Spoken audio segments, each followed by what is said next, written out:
সুতি থেকে চেন্নাইতে রাজমিস্ত্রির কাজ করতে গিয়ে রহস্যজনকভাবে মৃত্যু এক পরিযায়ী শ্রমিকের। ফের ফের আরো এক পরিযায়ী শ্রমিকের প্রাণ গেল।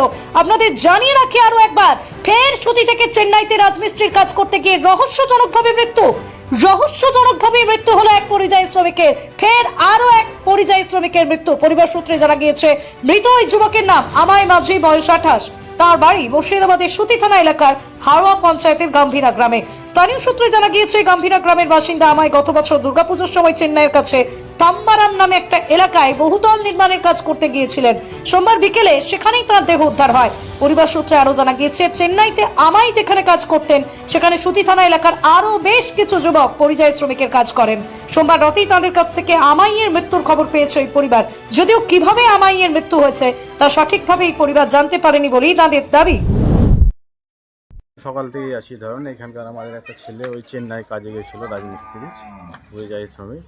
কালকে বৈকালবেলায় ওই মানে বাইকে করে ওই কাজ সেরে বাসায় আসছিল, পিছুর দিকে থেকে কে ওকে এসে মেরে দিয়েছে, ওখানে সাথে সাথে মারা গেছে। স্বাভাবিক খুনই বলা যায়, কারণ দেখতে তো পাচ্ছেন আমাদের ওই মানে পশ্চিমবঙ্গের যারা বাইরে যাচ্ছেন উড়িষ্যায় বা চেন্নাই বা মধ্যপ্রদেশ বা ইউপি, হ্যাঁ, তাই বাংলার এই যে বঞ্চনা, বাংলার শ্রমিকদেরকে মারছে, ধরছে, খুন করছে, মার্ডার করছে।